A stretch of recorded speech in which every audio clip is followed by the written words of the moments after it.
नमस्कार, आप सभी देख रहे हैं हमारा फोन इन लाइव कार्यक्रम दिशाएं। मैं हूं आपकी होस्ट करिश्मा सिंह। दर्शकों, जैसा आप सभी जानते हैं कि इस कार्यक्रम में हम करियर से जुड़ी तमाम महत्वपूर्ण जानकारियां आप तक पहुंचाते हैं और इसी कड़ी में हमने जिस विषय को आज चुना है वह है मैकेनिकल इंजीनियरिंग में करियर। अक्सर हमारे जहन में ये ख्याल आता है कि इंजीनियरिंग क्या है, मैकेनिकल इंजीनियरिंग में करियर को हम क्यों बनाएं, इसलिए चुने, किस प्रकार इसकी तैयारी हम कर सकते हैं और इसके एडमिशन्स प्रोसेस क्या है। तमाम ऐसी बातों की जानकारी देने के लिए हमने आज आमंत्रित किया है डॉक्टर अमित कुमार को।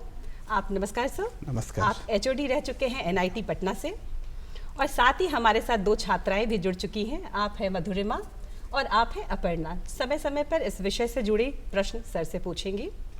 और दर्शकों, आप जैसा आप सभी जानते हैं कि हमारा यह कार्यक्रम फोन इन लाइव है, तो इस कार्यक्रम के माध्यम से आप भी हमें कॉल कर अपने सवाल सर से पूछ सकते हैं। इसके लिए आपको क्या करना है, आपको हमारे टोल फ्री नंबर पर कॉल करना है। हमारा टोल फ्री नंबर है 1800345617 तो फ़ोन उठाइए और कॉल करिए। नंबर आपके टीवी स्क्रीन पर है। सर, सबसे पहले हम जानना चाहेंगे कि इंजीनियरिंग के कितने ब्रांच हैं? सबसे पहले तो मैं धन्यवाद देना चाहता हूं पूरे दूरदर्शन, बिहार दूरदर्शन को। जी सर। दो कारणों से। पहला, जो आज के दिन मुझे आमंत्रित किया, और दूसरा कि आज इतना अच्छा विषय है कि निश्चित रूप से जी जो विद्यार्थी सुन रहे होंगे उनको फ़ायदा होगा। जी सर। तो जहाँ तक इंजीनियरिंग का सवाल है, तो यहाँ पे इंजीनियरिंग में 8 9 अलग अलग ब्रांचेस होते हैं। जी। अगर मैं आईआईटीज़ और एनआईटी की बात करूँ तो जी सर।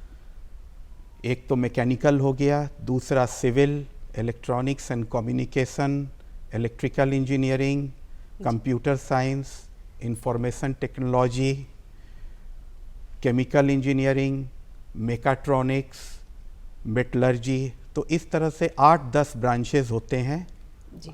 जो कि हमारे आईआईटीज़, एनआईटीज़ या और भी जो स्टेट कॉलेजेस हैं वहाँ पे इनकी पढ़ाई होती है। मैकेनिकल इंजीनियरिंग की सर आपने बात की, तो मैकेनिकल इंजीनियरिंग जो हमारा विषय भी है, इसकी तैयारी हम कैसे कर सकते हैं? इसके अंतर्गत कौन कौन से ऐसे कोर्सेज हैं जो हम कर सकते हैं? देखिए, जहाँ तक इंजीनियरिंग की तैयारी का सवाल है, तो आजकल क्या है कि कोई भी बच्चा 10वीं कक्षा पास करता है तो अपने कैरियर को लेके बच्चे या उनके माता पिता दोनों सजग रहते हैं। जी। और अगर वो इंजीनियरिंग में जाना चाहते हैं तो 11वीं और 12वीं कक्षा में उन्हें मैथ्स जो सब्जेक्ट है वो कंपलसरी होता है। जी। उसका चयन करना पड़ता है। साथ में फिजिक्स और केमिस्ट्री भी रहेगा। और आज एक कॉमन इंट्रेंस टेस्ट का एग्ज़ामिनेशन होता है जिसे हम जेईई मेंस कहते हैं और जेईई एडवांस भी कहते हैं। जी। और इस एग्ज़ाम के थ्रू हमारे आईआईटीज़, एनआईटीज़ में बच्चों का दाखिला हो जाता है। जी। और एक बार अगर हम मैकेनिकल का अगर बात करें, मैकेनिकल ब्रांच का बात करें, तो ये अपने आप में एक ब्रॉड एरिया है पूरे इंजीनियरिंग साइंस का। जी सर। और अगर तकनीकी रूप से देखें तो ये सिद्धांतों और प्रॉब्लम सॉल्विंग मेथडोलॉजी पे बेस्ड होता है, जिससे कि हम किसी भी ऑब्जेक्ट का डिज़ाइन कर सकते हैं, मैन्युफैक्चरिंग कर सकते हैं और मार्केटिंग कर सकते हैं। इसको इनकरेज करता है। और इसमें अलग अलग तरह के मशीन्स आते हैं, इक्विपमेंट्स आते हैं, जो कि जिसमें कि मोशन और फोर्स दोनों का इन्वॉल्वमेंट रहता है। जी। और ये फिजिक्स, कंबाइंड फिजिक्स और मैथ्स के प्रिंसिपल पर बेस्ड रहता है। जी सर। तो आप ऐसे समझे कि पूरे मैकेनिकल की अगर आपको पढ़ाई करनी है जी। तो आपका फिजिक्स का और मैथमेटिक्स का दोनों का कोर, दोनों का नॉलेज अच्छा होना चाहिए। बीटेक के बाद एमटेक और पीएचडी भी। और हाँ, आपका दूसरा सवाल था कि मैकेनिकल में जो दाखिला होता है बच्चों का, वो तो बीटेक के कोर्स में होता है जो 4 साल का रहता है। जी। और अगर कोई बच्चा हायर स्टडी करना चाहता है तो बीटेक के बाद कंटिन्यूटी में एमटेक कर सकता है और उसके बाद पीएचडी जो डॉक्टर ऑफ फिलॉसफी कहते हैं वो पर्टिकुलर स्पेशलाइजेशन वाइज हो जाता है, जी सर। उसमें हायर स्टडीज के जी लिए वो मधुरिमा, कर सकता है। आप सर से कुछ पूछना चाहेंगी? नमस्कार, मैं मधुरिमा, मैं पटना वुमेंस कॉलेज में जनसंचार विभाग की छात्रा हूँ। सर मेरा सवाल है कि हम अगर मैकेनिकल इंजीनियरिंग से बीटेक करते हैं तो हमारे लिए कौन कौन सा करियर ऑप्शन हो सकता है? मैकेनिक अगर हम बात करें करियर का, तो हमारे देश में 3 श्रेणी के कॉलेजेस होते हैं, ठीक है। पहला श्रेणी में आईआईटीज़ और एनआईटीज़ आ जाता है, और यह ऐसे कहें कि जिन वैसे कॉलेज आते हैं जिनका एनआईआरएफ रैंकिंग 100 के अंदर होता है। जी। तो यहाँ पे जो तैयारी जो बच्चे पढ़ते हैं तो उनको तो फंडामेंटल नॉलेज का ज्ञान हो ही जाता है, साथ साथ रिसर्च का भी ज्ञान हो जाता है। दूसरा श्रेणी का जो कॉलेज हमारे देश में है वो स्टेट कॉलेजेस आते हैं, या अदर एनआईआरएफ रैंकिंग में जिनका पोजीशन है वो कॉलेजेस आ जाते हैं। तो यहाँ पे उनको रिसर्च का नॉलेज उतना ज़्यादा नहीं होता है, लेकिन फंडामेंटल नॉलेज हो जाता है। जी। तो अब मधुरिमा, आपने सवाल किया कि प्लेसमेंट उनका कहाँ पे होता है, करियर उनका कहाँ पे बनेगा। बहुत ही अच्छा सवाल है, क्योंकि कोई भी बच्चा जब पढ़ाई करता है, बीटेक का कोर्स होता है, करता है, तो उसका मेन ऑब्जेक्टिव रहता है कि उसको अच्छी तरह से नौकरी मिल जॉब, अच्छी जॉब मिल के लिए। जी या। सर। तो अगर जॉब की हम बात करें तो आजकल तो आप देखते होंगे कि एनआईटीज़, आईआईटीज़ ये अच्छे कॉलेजेस में सीएफटीआई सेंट्रली फंडेड इंस्टीट्यूट है, वहाँ पे 3rd ईयर में आने के बाद प्लेसमेंट के भी थ्रू उनको जॉब लग जाता है अच्छे अच्छे कंपनी में, ये रातों रात उनको जॉब लग जाता है। जी। और एक और भी एग्ज़ाम होता है गेट, आपने नाम सुना होगा जी उसका, सर, बिल्कुल। Graduate aptitude test in engineering. तो आज हमारे जितने भी पब्लिक सेक्टर्स हैं, अगर हम ऑयल सेक्टर का बात करें, या फिर ऑटोमोबाइल सेक्टर का बात करें, या फिर थर्मल पावर स्टेशन का बात करें, तो जितने भी अच्छे अच्छे पब्लिक सेक्टर हैं जैसे बीपीसीएल, एचपीसीएल, इंडियन ऑयल और भी बहुत सारे हैं, जी। तो वो लोग क्या करते हैं कि इस गेट के एग्ज़ाम के ही बेसिस पे कैंडिडेट का सिलेक्शन होता है। जी। अगर गेट में उनको अच्छा परसेंटाइल है तो वो वहाँ से ही अच्छे बच्चों को ले जाते हैं। जी। तो एक तो हुआ कि पब्लिक सेक्टर में आप अपना जॉब ढूंढ सकते हैं। दूसरा एस्पेक्ट आपका हो गया कि गवर्नमेंट जॉब्स भी अवेलेबल है, ठीक है। तो आप गवर्नमेंट जॉब्स के तरफ भी जा सकते हैं, जैसे यूपीएससी भी हुआ। फिर स्टेट में अगर हम बात करें तो अगर बिहार की बात करें तो बिहार पब्लिक सर्विस कमीशन भी है। झारखंड का बात करेंगे तो मैंने हर स्टेट में उनका सर्विस कमीशन रहता है। जी। फिर आप एडमिनिस्ट्रेटिव जॉब में भी जा सकते हैं, जो इंजीनियरिंग सर्विसेज करके, जिसमें हम आईएएस, आईपीएस, आप हर साल तो रिजल्ट को देखते ही हुए कि बिहार के कितने बच्चे इस लाइन में भी जाते हैं। जी। और इसके अलावा आप हायर स्टडीज़ भी कर सकते हैं, टीचिंग में भी जा सकते हैं, रिसर्च ओरिएंटेड इंस्टीट्यूट में भी आप अपना जॉब का तलाश कर सकते हैं। तो मैकेनिकल को एक एवरग्रीन ब्रांच कहा गया है। जी सर। सर इसमें होती है कि आपने एक कोर्स कर लिया, आपने इंजीनियरिंग कर ली है, पर किसी कारणवश अगर गैप होता है या कुछ ऐसा होता है तो आप जॉब के लिए सक्षम नहीं हो पाते, तो उसके लिए क्या करना चाहिए?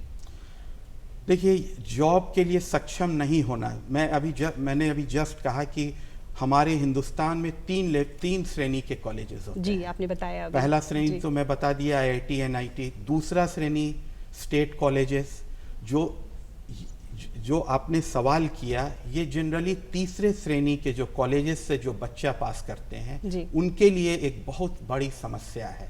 आज के डेट में बहुत बड़ी कठिनाई है, क्योंकि इंजीनियरिंग करने के बाद भी अनएम्प्लॉयमेंट है सर। हाँ, ये सच्चाई है, और बिहार में तो फिर बहुत ज़्यादा है। हाँ, तो वहाँ पे देखिए, तीसरा श्रेणी में होता क्या है कि न तो उस इंस्टीट्यूट में पढ़ाई होता है, न बच्चा पढ़ते हैं, यानी कि उन्हें जो फंडामेंटल नॉलेज है उसकी प्राप्ति नहीं हो पाती है। वो सिर्फ एक कागज़ के टुकड़ा पर एक डिग्री लेके निकल जाते हैं। तो जब रियलिटी में वो आते हैं, बाहर की दुनिया में आते हैं, जॉब खोजने के लिए आते हैं, तब उनको समस्या होती है। जी। तो लेकिन फिर भी क्या कर सकते हैं सर इसके तब लिए? यहाँ पे बच्चों के लिए यही सलाह है कि वो हताश ना हो, और अब 1 साल अच्छे से उनको तैयारी करना चाहिए। फिर से कुछ नए कोर्सेज हैं सर इसमें? इसमें देखिए, इंजीनियरिंग एक बहुत ही फंडामेंटल कोर्स होता है, बीटेक का कोर्स, जी सर। और निश्चित रूप से अगर एक साल फिर से वो तैयारी करेंगे जी, तो फिर कोई कारण नहीं है कि उनको जॉब नहीं लगेगा। अच्छा जॉब लग जाएगा, पब्लिक सेक्टर में वो जा सकते हैं या गवर्नमेंट जॉब के लिए भी वो प्रयास कर सकते हैं। और अपर्णा, आप सर से कुछ, आप काफ़ी लग रही उत्साहित, कुछ पूछना चाहती है, कोई सवाल? जी, नमस्कार, मैं अपर्णा वर्मा, मैं पटना वुमेंस कॉलेज में जनसंचार विभाग की छात्रा हूँ। सर, मेरा सवाल आपसे ये है कि सर अभी की जो जनरेशन है वो एआई, ऑटोमेशंस और सर टेक्नोलॉजी पे बेस्ड है, तो सर ये मैकेनिकल इंजीनियरिंग स्टूडेंट्स के लिए सर ये कितना चैलेंजेस होगा स्टेबल करना सर? बहुत ही अपर्णा, तुम्हारा ये बहुत ही अच्छा सवाल है। शुक्रिया सर। और आजकल ये कठिनाई नई पीढ़ी के युवक इसको झेल रहे हैं। अभी क्या एक है कि समय के साथ हम लोगों को परिवर्तन करना चाहिए। तो अभी एक डिफिशियंसी इंजीनियरिंग कॉलेजेस में क्या है कि समय के साथ हम लोगों ने सिलेबस और कोर्स स्ट्रक्चर को में बदलाव नहीं किया है, चाहे वो मैकेनिकल इंजीनियरिंग हो या फिर अदर ब्रांचेस भी हो। तो अभी एक गवर्नमेंट ऑफ इंडिया का एक नया पॉलिसी आया हुआ है, तुम लोगों ने भी इसका नाम सुना होगा, नेशनल एजुकेशन पॉलिसी या राष्ट्रीय शिक्षा नीति 2020। जी, इस राष्ट्रीय शिक्षा नीति का मेन उद्देश्य क्या है कि जितने भी ब्रांचेस हैं इंजीनियरिंग में, जिसका कि मैंने करिश्मा आपको शुरू में ही नाम बताया, 8-10 ब्रांचेस हैं। जी सर। तो अभी जो कंसेप्ट है इस राष्ट्रीय शिक्षा नीति में कि मल्टी डिसिप्लिनरी का, अब ऐसा नहीं है कि अगर कोई मैकेनिकल, किसी बच्चा को मैकेनिकल ब्रांच की पढ़ाई करना है तो वो सिर्फ मैकेनिकल के मशीन के बारे में पढ़ेगा, इक्विपमेंट के बारे में पढ़ेगा, ठीक है, वो तो उसको करना है। लेकिन ये युग मल्टी डिसिप्लिनरी का है, यानी कि उसको थोड़ा थोड़ा नॉलेज अदर ब्रांचेस का भी रहना है, कुछ एनालिटिकल टूल्स का नॉलेज रहना है, कुछ सॉफ्टवेयर का उसको नॉलेज रहना है। इसीलिए जो इस नई शिक्षा नीति में आप जो सिलेबस में जो बदलाव हो रहा है वो इस तरह से बदलाव हो रहा है कोर्स स्ट्रक्चर में कि फर्स्ट ईयर में हर बच्चों को हर ब्रांच के बारे में पढ़ना पड़ेगा। और यहाँ पे एक और अच्छी बात क्या है कि अगर किसी बच्चा का इच्छा है कि उसे कंप्यूटर साइंस ब्रांच लेना है, लेकिन इच्छा तो हर हमेशा पूरा नहीं होता है, उसका कुछ मार्क्स कम आ गया, उसे कंप्यूटर न मिला और उसे मैकेनिकल ब्रांच मिल जाता है। तो इस राष्ट्रीय शिक्षा नीति में यहाँ पे एक प्रावधान बना हुआ है मेजर पेपर और माइनर पेपर का भी, कि अगर वो बच्चा चाहे तो उसे मेजर डिग्री जो है मैकेनिकल में तो मिलेगा, साथ साथ माइनर डिग्री अदर ब्रांचेस में भी मिल सकता है अगर वो अदर ब्रांचेस का कुछ क्रेडिट, कुछ कोर्स कंप्लीट कर ले। उदाहरण के तौर पे अगर मैकेनिकल का कोई बच्चा है तो मैकेनिकल में उसे मेजर डिग्री मिलेगा, लेकिन वो अगर 25 क्रेडिट कंप्यूटर साइंस का कर लेगा, यानी कि उसे कुछ कंप्यूटर का भी नॉलेज हो जाएगा, कुछ सॉफ्टवेयर सीख जाएगा, एनालिटिकल टूल्स के बारे में जान जाएगा, तो उसे कंप्यूटर का भी नॉलेज हो जाएगा। वो दूसरे इलेक्ट्रॉनिक्स में भी कर सकता है ये काम, माइनर डिग्री ले सकता है। तो इससे क्या होगा कि एक बच्चा को सारे डिसिप्लिन का, सारे ब्रांचेस का नॉलेज हो जाएगा। तो इससे जॉब का जो प्रोस्पेक्ट है उसके लिए ज़्यादा ओपन हो जाएगा, ज़्यादा खुल जाएगा। इसीलिए इस नेशनल एजुकेशन पॉलिसी के तहत दो चीज को फोकस किया गया है, एक तो मल्टी डिसिप्लिनरी कोर्सेस और दूसरा एक फ्लेक्सिबिलिटी सिस्टम है जो कि बच्चों को दिया गया है मेजर और माइनर पेपर के फॉर्म में। नेशनल एजुकेशन पॉलिसीज के बारे में आपने बहुत अच्छे से हमें बताया और दर्शकों आप सभी फिर से आप सभी को बताना चाहूंगी। करिश्मा, नेशनल एजुकेशन पॉलिसी का पर्पस सिर्फ ये है कि जो इंडिया में जो पढ़ाई, इंडिया का जो एजुकेशन सिस्टम है उसको ट्रांसफॉर्म हम करके पूरे वर्ल्ड लेवल पे आ जाएं। इससे फायदा क्या होगा कि वर्ल्ड में भी बहुत अच्छे यूनिवर्सिटी हैं, ऑक्सफोर्ड यूनिवर्सिटी है, कैम्ब्रिज यूनिवर्सिटी है, कैलिफोर्निया यूनिवर्सिटी है, इंपीरियल कॉलेज है, वो लोग भी हमारे देश में करोड़ों इन्वेस्टमेंट करके एक ब्रांच खोल दें, एक सेंटर खोल दें। जी सर। ताकि एमओयू हो जाए और रिसर्च का, शिक्षा का आदान प्रदान हो जाए। जी सर। तो नेशनल एजुकेशन पॉलिसी ये हर बच्चों को जानना चाहिए, समझना चाहिए। ये बहुत ही अच्छा टॉपिक है सर, इस पे भी हम बातचीत करेंगे। और दर्शकों, आप सभी को मैं बताना चाहूँगी कि आप भी हमें कॉल कर सकते हैं और अपने सवाल हमारे सर से पूछ सकते हैं। आपको हमारे टोल फ्री नंबर पर कॉल करना है। हमारा टोल फ्री नंबर है 1800-3456-171। तो कॉल करिए और अपने सवाल पूछिए। सर, नेक्स्ट हम जानना चाहेंगे, आपने तो नेशनल इंस्टीट्यूट एजुकेशन के बारे में हमें बता ही दिया है, हम जानना चाहेंगे कि वर्ल्ड जब आपने कहा है तो ऐसे कौन कौन से टॉप कॉलेजेस है वर्ल्ड में, और इंडिया, भारत की अगर हम बात करें तो इंडिया में ऐसे टॉप कॉलेजेस कौन कौन से हैं जहां इसकी पढ़ाई हो सकती है, प्रशिक्षण लिया जा सकता है, और एडमिशन्स की क्या प्रक्रिया, कैसे आवेदन हम दे सकते हैं? देखिए, टॉप कॉलेजेस का अगर हम बात करें तो जितने भी IITs हैं, खास करके जो आपका टॉप में पुराने IITs हैं जी, जैसे कि IIT खड़गपुर, IIT कानपुर जी, IIT Mumbai, IIT Chennai, IIT BHU, जी, IIT रुड़की, और अभी तो बहुत सारे नए नए IITs खुल चुके हैं। इसके अलावा NIT इलाहाबाद, NIT त्रिची, तो जितने भी IITs और NITs हैं, इनके साथ वैसे कॉलेजेस जिनका रैंकिंग NIRF रैंकिंग 100 के अंदर में है। NIRF का हो गया नेशनल इंस्टीट्यूशनल रैंकिंग फ्रेमवर्क, ये गवर्नमेंट ऑफ इंडिया का एक इवैल्यूएशन सिस्टम है इंजीनियरिंग कॉलेजेस के लिए, जी, कि जो भी कॉलेज चाहता है कि वो NIRF में आए, उसे रजिस्टर करना पड़ता है, और हर साल का डेटा जनवरी से लेके दिसंबर तक सर, का। माफी चाहूंगी, हमारे एक कॉलर हमारे साथ जुड़ गए हैं। हाँ हाँ, हेलो हेलो हाँ हेलो। हेलो, हाँ जी सर। हाँ हेलो। हाँ, आप अपना नाम बताइए और अपना सवाल पूछिए। मेरा नाम राम कंवल यादव, इंदौर से बोल रहा हूँ मैं। राम, इंदौर से बोल रहे हैं रामपाल यादव जी। सर, आप अपना सवाल पूछिए। बीटेक इंजीनियरिंग में AI और मशीन लर्निंग में मतलब क्या स्कोप है, क्या जॉब क्या वगैरह? स्कोप? जी सर। बीटेक इंजीनियरिंग में AI और AIML में क्या AIML, स्कोप है? जी। AI रामकुमार, मेरा आवाज जा रहा है आपके पास? हाँ हाँ। आज जैसा कि अभी मैं डिस्कस कर ही रहा था यहाँ पे कि आज मल्टी डिसिप्लिनरी का दौर है, ठीक है? तो इसमें आर्टिफिशियल इंटेलिजेंस और मशीन लर्निंग, इसका हर क्षेत्र में स्कोप है। और इसीलिए आप देखे होंगे कि आज कंप्यूटर साइंस जो ब्रांच है, ये हर कॉलेजेस में इसके सीट बढ़ा दी गई है। और जो भी मेरा, अगर हम मैकेनिकल का अगर बात करें तो जो पहले बॉयलर मैनुअली हम चलाते थे, स्टीम टरबाइन मैनुअली चलाते थे, तो वो अब हम आर्टिफिशियल इंटेलिजेंस और इस मशीन लर्निंग के द्वारा चलाते हैं। वो प्रोग्रामिंग करके आर्टिफिशियल इंटेलिजेंस के द्वारा और मशीन लर्निंग के द्वारा हम कर सकते हैं। और भी मैं एक समझने के लिए एक अच्छा एग्जाम्पल बताता हूँ कि किसी भी इंडस्ट्री में आप देखे होंगे कि एक मटेरियल हैंडलिंग सिस्टम का काम होता है। मटेरियल हैंडलिंग सिस्टम का मतलब हो गया कि कोई सामान को एक जगह से दूसरे जगह हम ले जाते हैं, ठीक है?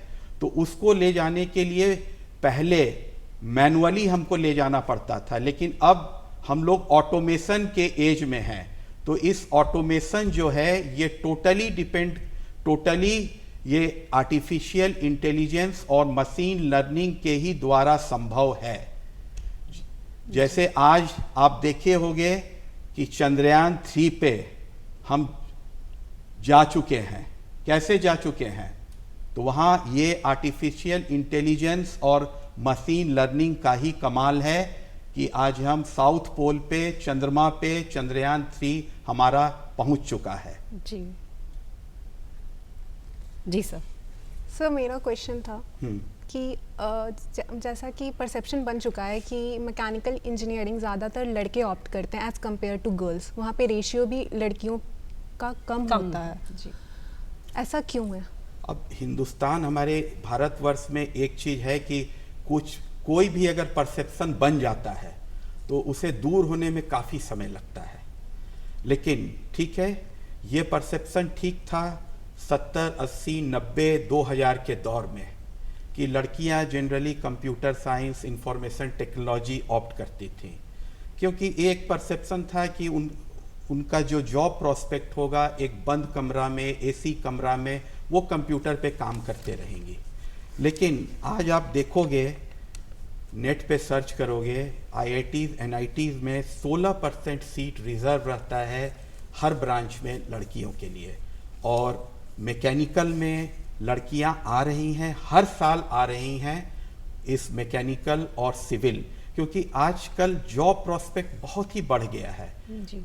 पब्लिक सेक्टर में आप देखो, हर पब्लिक सेक्टर में लड़कियां जा रही हैं, रिसर्च ऑर्गेनाइजेशन में जा रही हैं, गवर्नमेंट सेक्टर में जा रही हैं, IAS, IPS, एडमिनिस्ट्रेटिव सर्विसेज का लिस्ट आप निकाल के देख लो, हर साल जी। लड़कियों की संख्या लड़के के कंपैरिजन में कम नहीं रहता कम नहीं है। है। तो अब ये परसेप्शन धीरे धीरे समय लगेगा बदलने में।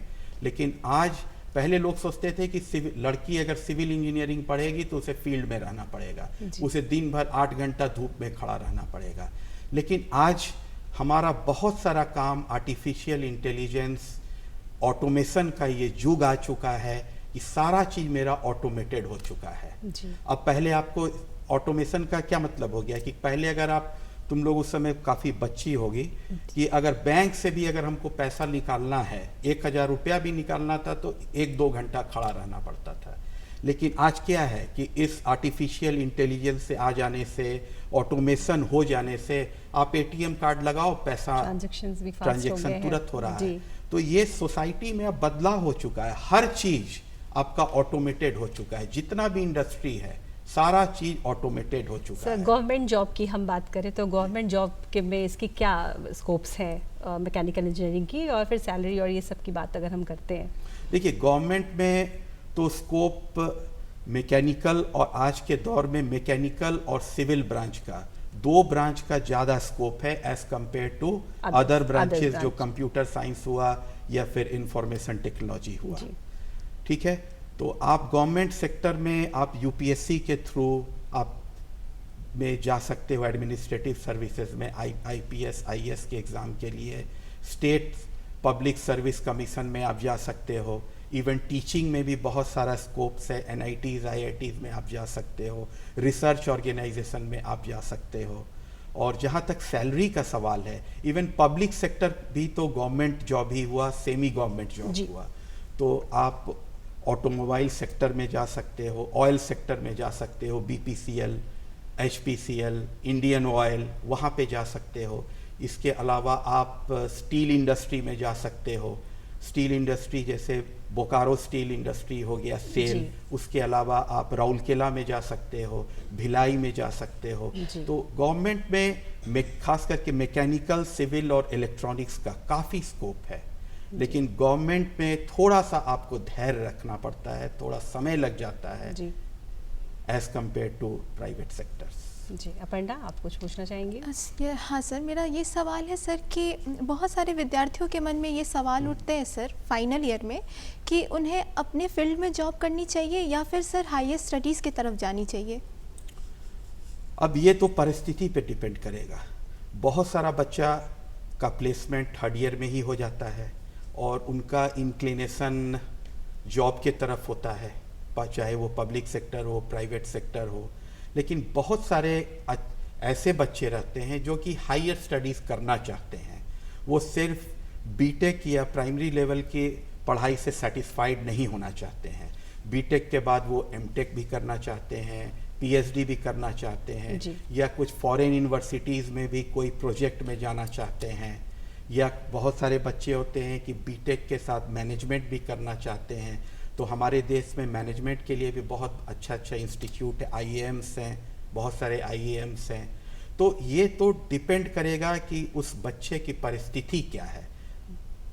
तो कुछ बच्चे, और ऐसे अगर देखा जाए तो हायर स्टडीज़ 5 से 10% बच्चे ही हायर स्टडीज के कर लिए पाते जाते हैं। हैं। जी सर, आपने बहुत अच्छी जानकारी दी। और दर्शकों, आप अभी हमें कॉल कर सकते हैं, हमारे टोल फ्री नंबर पर हमें कॉल करें और सर से सवाल पूछें। हमारा टोल फ्री नंबर है 18003456 171। सर, हम बिहार की अगर बात करें तो बिहार में इसके क्या जॉब स्कोप्स हैं, बिहार में क्या कर सकते हैं इसके लिए? देखिए, बिहार में अगर इंडस्ट्रीज की बात करें जी सर। तो आज के डेट में as compare to other states जी इंडस्ट्री की संख्या बहुत ही कम है, जी सर। इसमें तो नो डाउट। और बिहार में गवर्नमेंट जॉब में अगर आप जाना चाहते हैं जी तब हमारे गवर्नमेंट जॉब के लिए बिहार पब्लिक सर्विस कमीशन है। ये आपका डिफरेंट सेक्टर्स में, डिफरेंट एरियाज़ में ये एग्ज़ामिनेशन लेते रहता है। जी। जैसे कि अभी हाल फिलहाल आप देखे होंगे कि हमारे 38 जिला में 38 इंजीनियरिंग कॉलेजेस हैं जी सर। और पिछले बहुत सालों से जी। ये कॉलेजेस में शिक्षक की कमी थी, जी लेकिन पिछले 6 महीना में लगभग 1000 शिक्षक अलग अलग ब्रांचेस में उनका अपॉइंटमेंट बहाली हो चुका है। तो एक बीपीएससी के थ्रू आप जा सकते हैं डिफरेंट जॉब्स में। इसके अलावा भी सर, अगर जॉब्स के अलावा हम एंटरप्रेन्योर की अगर बात करें तो क्या इसकी शुरुआत की जा सकती है? इंटरप्रेन्योरशिप तो आप कर ही सकते हैं जी। और चूंकि आप अगर ध्यान देंगे कि हमारे देश में मैन पावर प्लानिंग का अभाव है, जी जिसके चलते इनपुट और आउटपुट मैच नहीं करता है। जी ठीक है, तो निश्चित रूप से हर साल जितने बच्चे को ग्रेजुएशन का डिग्री मिलता है उन्हें नौकरी नहीं मिल पाती है। जी तो इसके लिए तो आपको इंटरप्रेन्योरशिप में कर ही सकते हैं। Large small scale industry, medium scale industry आप अपने स्तर पर उसको इस्टेब्लिश कर सकते हैं। और ये एक सर, अच्छा अपॉर्चुनिटी चलते चलते आप हमारे छात्र छात्राओं को इसकी तैयारी से जुड़े, मैकेनिकल इंजीनियरिंग की तैयारी से जुड़े ऐसे कुछ टिप्स देना चाहेंगे, क्योंकि वो संयम रखे, हताश ना हो, किस प्रकार वो और तैयारी करे और सफलता हासिल करे, इसके लिए आप क्या टिप्स देंगे? देखिए, इंजीनियरिंग में तो एडमिशन का प्रक्रिया सभी लोगों को पता ही होगा कि कॉम्पिटिटिव एग्जामिनेशन के थ्रू जाना पड़ता है। ठीक है, लेकिन समस्या दूसरा है कि बहुत सारे बच्चे जो डिग्री लेके भी उनको जॉब नहीं मिला, ये एक बहुत बड़ा समस्या है। क्योंकि मैं बताया कि इंडिया में या किसी भी देश में मैन पावर प्लानिंग के अभाव के चलते ये प्रॉब्लम आ रहा है। ये 70, 80, 90, 2000 के दशक तक नहीं था। जी। लेकिन आज अनएम्प्लॉयमेंट की स्थिति बहुत ज़्यादा बना हुआ है हमारे भारतवर्ष बढ़ में। गई है सर ये बहुत। तो इसके लिए उनको हताश होने की ज़रूरत नहीं है, या तो वो इंटरप्रेन्योरशिप की ओर जाएं अगर जा सकते हैं, नहीं तो धैर्य उन्हें रखना पड़ेगा। और 1 साल मिनिमम, अगर 1 साल वो अच्छी तैयारी करते हैं इंजीनियरिंग की, घर बैठ के ही या कोई अच्छी कोचिंग संस्था ज्वाइन कर लें, जिससे कि उन्हें जितना भी कोर सब्जेक्ट्स हैं, माइनर और मेजर, और उसके बाद वो पब्लिक सेक्टर की तैयारी कर लें या किसी गवर्नमेंट जॉब की, तो निश्चित रूप से उन्हें सफलता हासिल होगी। जी सर, आपका बहुत बहुत धन्यवाद। आप हमारे इस कार्यक्रम में आए और आपने हमारे इस कार्यक्रम के माध्यम से छात्र छात्राओं को, दर्शकों को तमाम महत्वपूर्ण जानकारियाँ दी है मैकेनिकल इंजीनियरिंग से जुड़ी हुई। तो आशा करती हूँ आप सभी को हमारा कार्यक्रम पसंद आया होगा। आप सभी के लिए हमारी शुभकामनाएं हैं। धन्यवाद। धन्यवाद।